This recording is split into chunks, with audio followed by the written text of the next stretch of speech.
नमस्कार, FM news देख रहे हैं आप। मैं हूं आपके साथ प्रतीक्षा चहल और छत्तीसगढ़ की खबरों का रुख करेंगे। और सबसे पहले बात मुख्यमंत्री भूपेश बघेल की। जी हां, जीएसटी मुआवजे की राशि न देने के निर्णय पर मुख्यमंत्री भूपेश बघेल ने 17 राज्यों के मुख्यमंत्रियों को उनके समर्थन के लिए पत्र लिखा। आपको बता दें कि उन्होंने पत्र के माध्यम से इस निर्णय से राज्यों को होने वाली हानियों पर चर्चा की। साथ ही बता दें कि उन्होंने उड़ीसा, मध्य प्रदेश, उत्तर प्रदेश, गुजरात, झारखंड जैसे 17 राज्यों के मुख्यमंत्रियों को पत्र भेजा है। इस पत्र में बघेल ने 17 राज्यों के मुख्यमंत्रियों से केंद्र सरकार से 10 साल तक के मुआवजे को जारी रखने का आग्रह किया, ताकि राज्यों के राजस्व को भारी हानि ना पहुंच सके और जीएसटी मुआवजा जारी रखने की व्यवस्था बनाई जा सके। बता दें कि मुख्यमंत्री बघेल ने इसमें राज्यों के मुख्यमंत्रियों से चर्चा करते हुए 3 बिंदुओं में अपनी बात रखी है, जिसमें उन्होंने कहा कि केंद्रीय वित्त मंत्री की अध्यक्षता में 29 दिसंबर 2021 को नई दिल्ली में राज्यों के मुख्यमंत्रियों और वित्त मंत्रियों के साथ बजट पूर्व बैठक में छत्तीसगढ़ के साथ और राज्यों ने जून 2022 में खत्म होने वाली जीएसटी मुआवजे पर चिंता जताई थी और केंद्र सरकार से इसे और 5 साल के लिए बढ़ाने का अनुरोध किया है।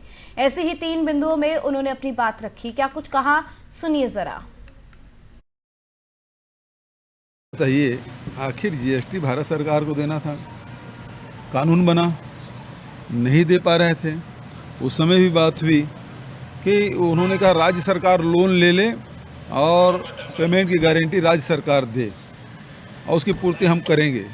उस समय भी निर्मला सीतारमण जी से मैंने यही कहा कि भाई हर राज्य अलग अलग बैंकों से बात करेंगे, उसके ब्याज दर अलग अलग होगा, पेमेंट की जो शर्तें हैं वो अलग अलग होगी।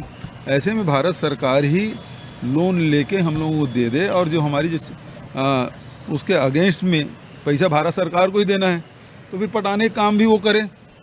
ये बात उस समय भी मैंने कही थी। अब भारतीय जनता पार्टी के से अर्थव्यवस्था सुधर नहीं रहा है, समझ नहीं आया। उस समय भी जीएसटी लागू किए थे, तब भी हमारे नेताओं ने कहा कि गलत ढंग से लागू किया जा रहा है। अब वो रिजल्ट सामने आ रहे हैं। एक तो जीएसटी कारण से लगातार महंगाई बढ़ती जा रही है, पेट्रोलियम पदार्थों के भाव बढ़ रहे हैं, गैस के भाव बढ़ रहे हैं, रोज़ प्रतिस्पर्धा हो रही पेट्रोल और डीजल में, तो और महंगाई भी लगातार बढ़ रही है। अब राज्यों को इसका घाटा होगा, तो ये राजनीतिक बयानबाजी करने के बजाय इस समस्या के समाधान की दिशा में आगे बढ़ना चाहिए। अब चूंकि जून में ये समाप्त हो जाएगा, तो उत्पादक राज्यों के अर्थव्यवस्था में प्रतिकूल प्रभाव पड़ेगा। इसलिए सभी जो उत्पादक राज्य हैं उसको वहाँ के मुख्यमंत्रियों को मैंने पत्र लिखा है। और इसके पहले केंद्रीय बजट आने के पूर्व वित्त मंत्री ने जब बैठक रखी थी, उसमें भी मैंने प्रमुखता से बात उठाया कि क्योंकि जून में जीएसटी क्षतिपूर्ति भारत सरकार देना बंद कर देगी, ऐसे में उसकी कुछ न कुछ व्यवस्था भारत सरकार को करनी चाहिए। इसका दूरगामी परिणाम ये होगा कि जो उत्पादक राज्य हैं और उत्पादन से यदि नुकसान होता है, तो फिर उन राज्यों में फिर औद्योगिक गतिविधियों पे इसका प्रतिकूल प्रभाव पड़ेगा। आखिर क्यों उद्योग लगाएंगे यहाँ? क्योंकि हम उत्पादन करेंगे, फ़ायदा दूसरे राज्यों को मिलेगा, तो फिर ऐसे में औद्योगिकरण के खिलाफ वातावरण बनेगा। तो भारत सरकार को पुनर्विचार करना चाहिए इस मामले में और 10 वर्षों के लिए ये जो क्षतिपूर्ति। वहीं प्रधानमंत्री मोदी ने मध्य प्रदेश में प्रधानमंत्री आवास योजना ग्रामीणों के लिए 5,21,000 लाभार्थियों के गृह प्रवेश कार्यक्रम में हिस्सा लिया। वीडियो कॉन्फ्रेंसिंग के जरिए योजना के लाभार्थियों से उन्होंने बात की। उन्होंने लाभार्थियों को योजना के फायदे भी बताए। पीएम मोदी ने कहा कि गरीब की सेवा की सोच है जो एक आम आदमी के जीवन को आसान बनाती है। आपको बता दें, गृह प्रवेश में शामिल हुए हैं पीएम मोदी और वीडियो कॉन्फ्रेंसिंग के जरिए इस कार्यक्रम का हिस्सा बने। इस मौके पर लाभार्थियों को उन्होंने योजना के लाभ के बारे में भी बताया और साथ ही साथ लाभार्थियों से यहां पर चर्चा करते भी पीएम नजर आए हैं। योजना के बारे में लाभार्थियों से बात की है और उनको योजना के फायदे भी पीएम की तरफ से बताए गए हैं। मध्य प्रदेश सरकार की तरफ से जो कार्यक्रम किया गया था, उसमें पीएम मोदी वीडियो कॉन्फ्रेंसिंग के जरिए शामिल हुए।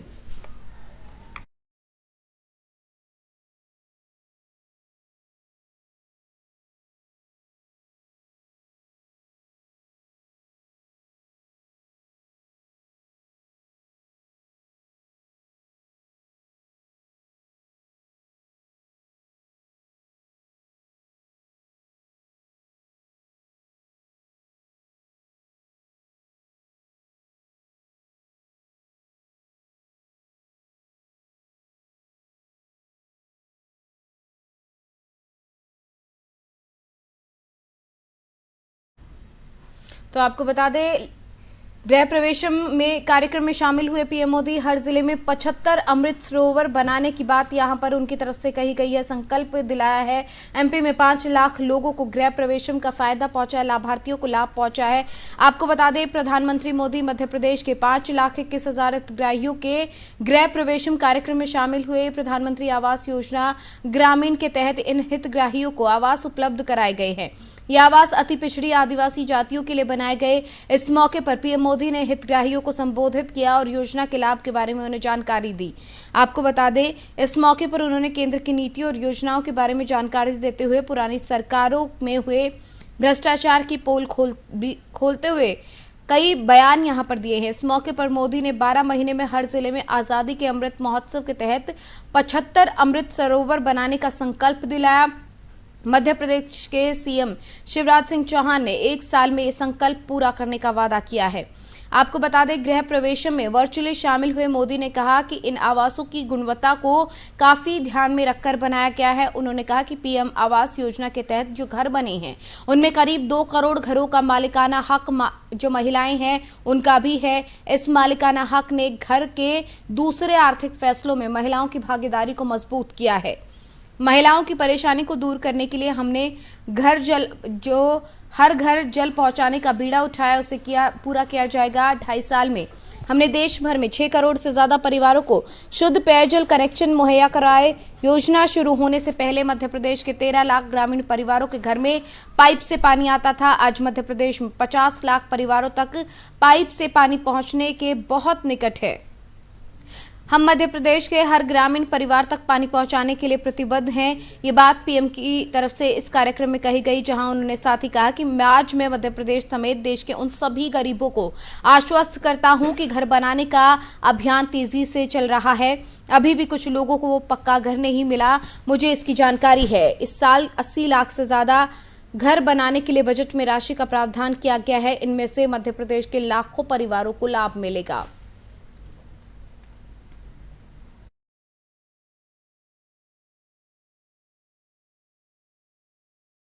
ग्रामीणों को सशक्त भी बना रही है, ये पीएम की तरफ से कहा। आजादी के बाद देश में बहुत सरकारें देखी, लेकिन पहली ऐसी सरकार आई जो उनके सुख दुख में कंधे से कंधा मिलाकर उनके साथ है।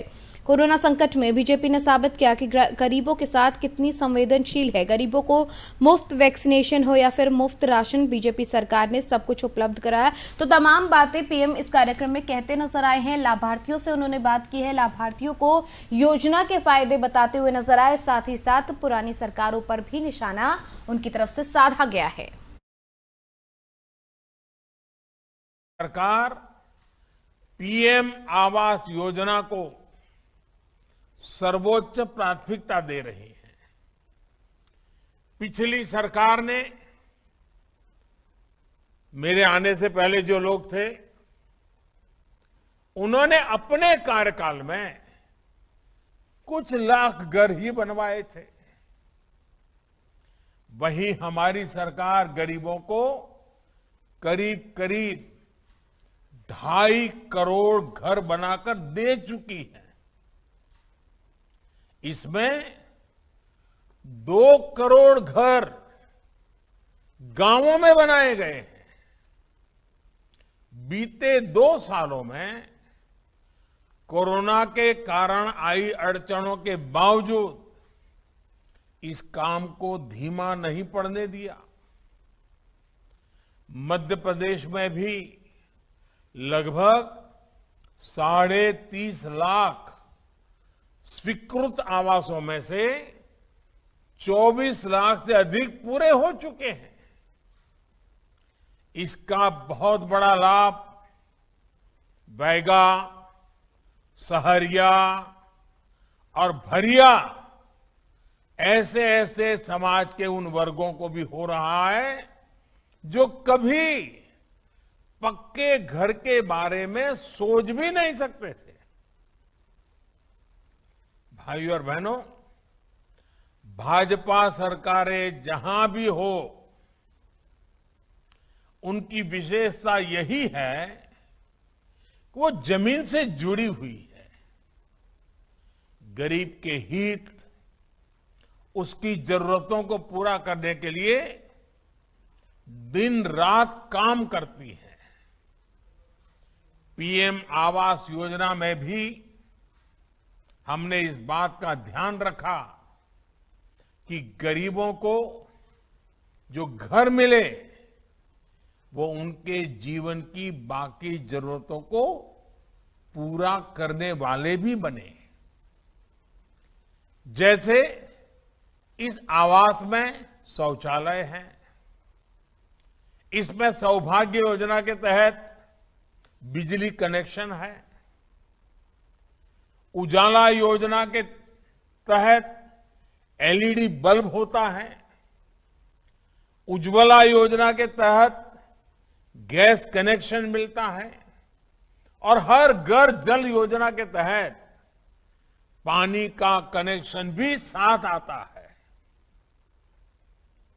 यानी गरीब लाभार्थी को इन सुविधाओं के लिए अलग से सरकारी दफ्तरों के चक्कर काटने की जरूरत अब नहीं पड़ती।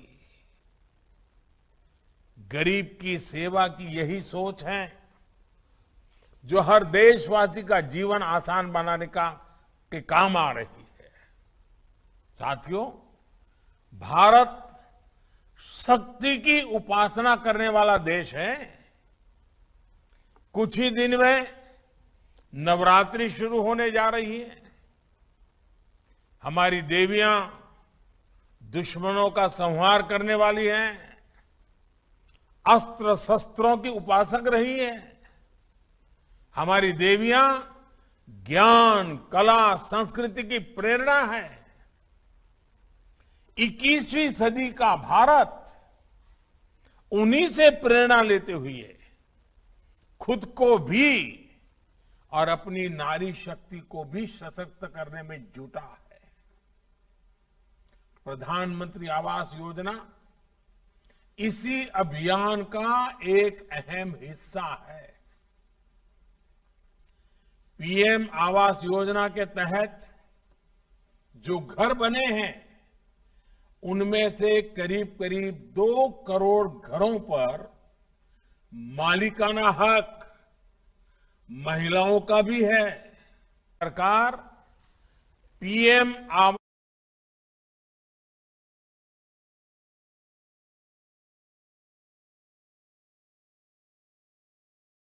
सीएम भूपेश बघेल ने अपने निवास कार्यालय पर बैठक आयोजित की, जिसमें सीएम बघेल ने गृह विभाग के कार्यों की समीक्षा की। वहीं इस मौके पर गृह मंत्री ताम्रध्वज साहू, मुख्य सचिव अमिताभ जैन, अपर मुख्य सचिव सुब्रत साहू समेत कई अन्य लोग भी उपस्थित रहे। बता दें कि सीएम भूपेश बघेल ने आयोजित बैठक के बाद प्रेस वार्ता की, जिसमें सीएम बघेल ने क्या कुछ कहा है, चलिए सुनिए।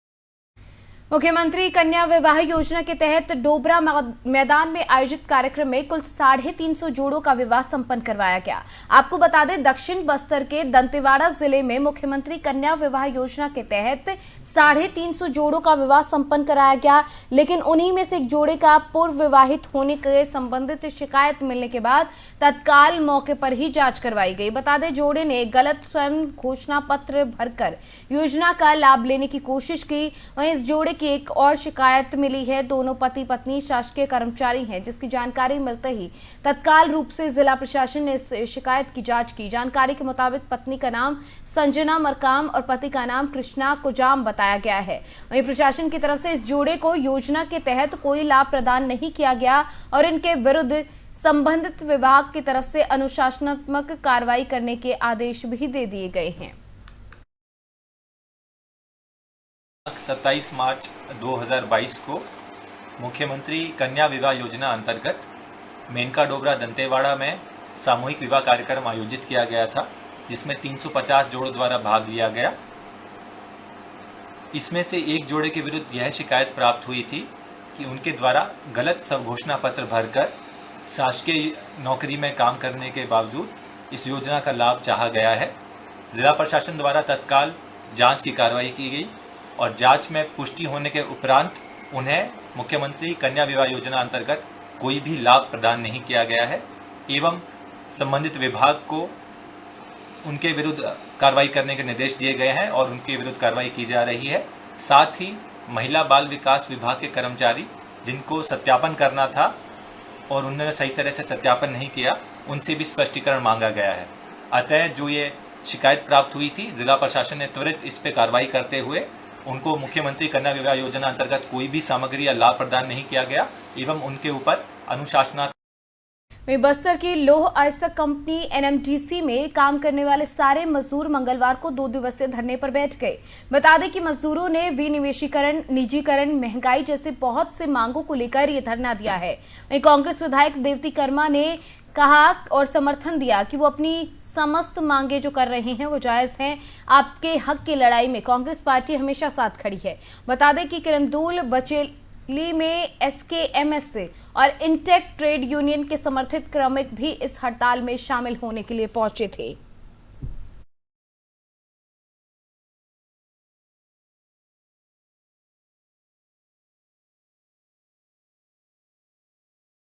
खबर अंतागढ़ से, जहां पर राजमिस्त्री रेजा ने अपनी मांगों को लेकर काम बंद कर दिया। वहीं राजमिस्त्री संघ ने 2 दिवसीय धरना प्रदर्शन शुरू किया है। आपको बता दें कि 2 दिवसीय हड़ताल के शुरू होने पर आज कांकेर जिले के अंतागढ़, भानु प्रतापपुर और बांदे में भी मजदूरों की तरफ से काम बंद कर दिया गया। वहीं मजदूरों की तरफ से रैली निकालकर अपनी मांगों को बुलंद करने का काम किया गया। राजमिस्त्री मजदूर यूनियन के राज्य उपाध्यक्ष तुलसी राणा ने बताया कि मोदी सरकार की मजदूर विरोधी नीतियों के खिलाफ श्रम कानून के संहिता को बदलाव को लेकर श्रमिकों के अधिकारों का हनन किया जा रहा है, उसके खिलाफ ये प्रदर्शन है, धरना है। बता दें कि धरना प्रदर्शन पहले दिन है जिसमें मजदूरों ने मुख्य रूप से मजदूरों के न्यूनतम वेतन, मासिक 26,000 करने और आर्थिक रूप से कमजोर वर्ग को प्रति महीने 7,500 रुपए की आर्थिक मदद देने की मांग की है। वहीं इस धरने के प्रदर्शन में श्रम संहिता वापस लेने, बेरोजगारों को रोजगार देने, मजदूरों की हितकारी योजनाओं का लाभ देने, महंगाई पर रोक लगाने, समर्थन मूल्य पर कानून बनाने की मांग प्रमुख रखी गई है।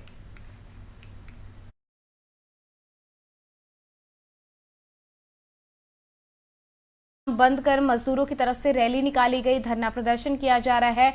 आपको बता दें अंतागढ़ में राजमिस्त्री रेजा कुली संघ की तरफ से यह धरना प्रदर्शन किया गया, जहां पर अपनी मांगों को लेकर उन्होंने ये धरना दिया और 2 दिन तक धरना प्रदर्शन जारी रखने की बात कही है। ये कहा गया है कि अगर इनकी मांगों को पूरा नहीं किया जाता है तो प्रदर्शन को और तेज किया जाएगा।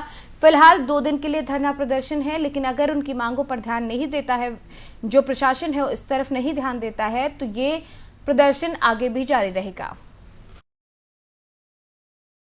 तारीख को पूरे देश के पैमाने पे जितने भी मजदूर संगठन है, बीएम एक संगठन छोड़ के सभी संगठन आज हड़ताल का आह्वान किए, क्योंकि केंद्र की जो सरकार है वो सरकार श्रम कानूनों को बदल के 4 श्रम संहिता बनाना चाह रही है, जो संसद में पारित तो किए हैं लेकिन अभी तक वो लागू नहीं कर पाए मजदूरों के दबाव के सामने। तो श्रम संहिता अगर लागू हो जाएगा तो मजदूरों के जितने भी अधिकार है, कानूनी अधिकार, वो पूरे कानूनी अधिकार छीना जाएगा। इसलिए हम आज हड़ताल कर रहे हैं। हमारा मांग ये है कि मजदूरों का न्यूनतम मजदूरी 26,000 रुपये महीने में मिलना चाहिए। हमारा ये मांग है जो इनकम टैक्स नहीं देते हैं, ऐसे जो गरीब परिवार हैं उनको हर महीना 7,500 रुपये सरकार मदद करे। हमारा मांग है कि देश के अंदर जो सार्वजनिक उद्योग है, उस सार्वजनिक उद्योग का जो निजीकरण हो रहा है वो निजीकरण को रोकना चाहिए। इन मांगों को लेकर जो किसानों की मांग है, ये मजदूर और किसानों का संगठनों का ये हड़ताल है। किसानों का मांग ये है कि जो समर्थन मूल्य है उस पर सरकार एक कानून बनाए कि कोई भी किसानों के उपज समर्थन मूल्य से कम कीमत पे नहीं खरीद सकता है, और अगर कोई खरीदेगा तो उसके ऊपर कानूनी कार्रवाई होगा। इन तमाम मांगों को लेकर आज पूरे देश के पैमाने पे 2 दिवसीय हड़ताल का आह्वान है। उसी तहत कांकेर जिले के अंदर, कांकेर के अंदर, आपके अंतागढ़ के अंदर, भानु प्रतापपुर के अंदर और आपके बांदे के अंदर पूरे मजदूर धरने दे के बैठे हैं, अपने काम बंद करके बैठे हैं। आज और कल 2 दिन मजदूरों का ये काम बंद रहेगा। हम लोग राजमिस्त्री मजदूर रेजा कुली एकता यूनियन, किसान सभा की तरफ से और आदिवासी एकता महासभा की तरफ से ये बंद का आह्वान कांकेर जिले के अंदर किए।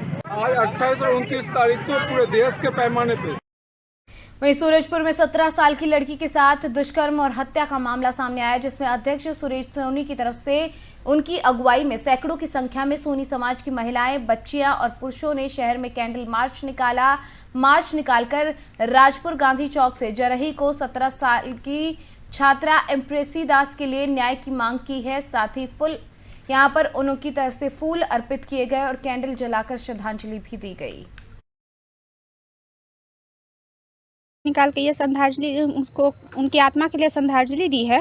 और हम ये चाहते हैं कि जो भी अपराधी है, चारों, एक नहीं अपराधी, 4 लोग अपराधी, हम चाहते हैं कि उन चारों को पकड़ के सरकार उन्हें कड़ी से कड़ी सजा दे, ना हो तो उन्हें बीच चौराहे पे लटका के फांसी की सजा दी जाए। सूरजपुर जिला है, यहाँ पे जरही नगर पंचायत एरिया है, वहाँ पे एक बच्ची के साथ 17 साल की, उसके साथ दुष्कर्म करके उसको फांसी का रूप दे के उसका हत्या कर दिया गया। तो हम लोग आज सरकार समाज राजपुर के बैनर तले उसके तत्वाधान में हम लोग जैसे उस बच्ची को श्रद्धांजलि अर्पित कर रहे थे कैंडल मार्च के रूप में। उसके अलावा जैसे हम लोग जैसे चाहते हैं कि इस टाइप का घटना बहुत आगे कभी कहीं मत हो और जो भी अपराधी है उसको कड़ी से कड़ी सज़ा मिले। हम तो समाज की तरफ से मांग करेंगे कि उनको फांसी का सज़ा सुनाया जाए। सरकार को ठोस कदम उठाना चाहिए और इस टाइप के अपराधियों के ऊपर अंकुश लगाना चाहिए। और इस टाइप का खबर जांजगीर चांपा से, जहां पर दिल दहला देने वाला मामला सामने आया है, जहां बिजली के तार को पकड़कर युवक ने आत्महत्या कर ली। बताया जा रहा है कि आत्महत्या जैसा कदम उठाने से पहले उसके परिजनों के साथ मारपीट हुई थी और घर में सामान के साथ भी उसने तोड़फोड़ की थी। हालांकि अभी तक कारण पूरे तरीके से साफ नहीं हो पाए कि आखिर मृतक ने कदम क्यों उठाया। मृतक युवक का नाम फागू राम सागर बताया जा रहा है। परिजनों ने इस बारे में पुलिस को जानकारी दी, जिसके बाद पुलिस मौके पर पहुंची और जांच शुरू कर दी। बता दें कि ये पूरा मामला पामगढ़ थाना क्षेत्र के गांव मुडपार का है।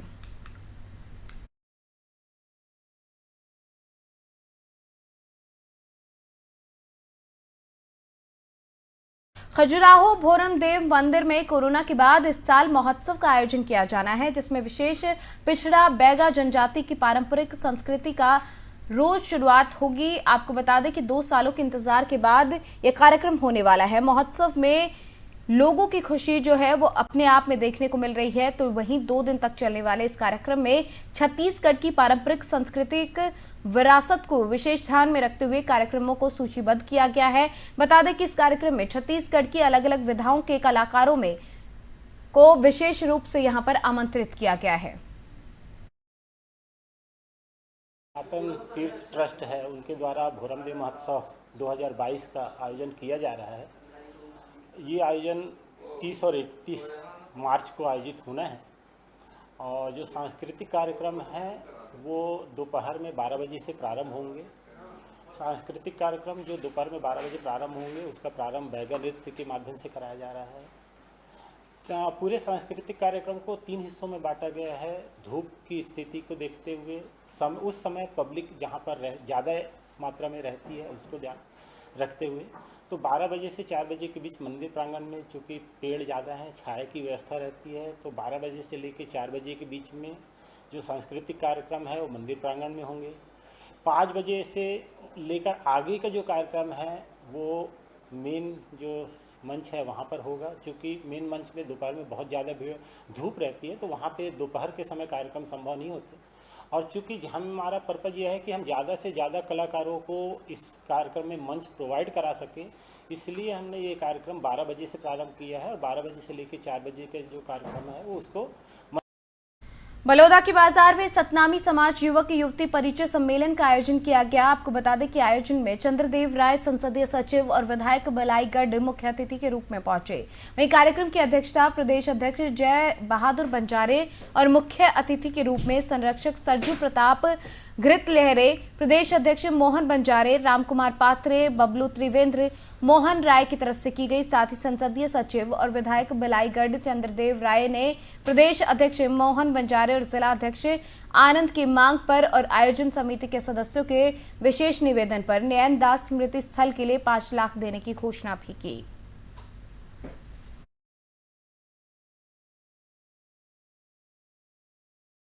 चलिए, छत्तीसगढ़ की खबरों में फिलहाल मेरे साथ इतना ही। आप देखते रहिए FM न्यूज़। नमस्कार।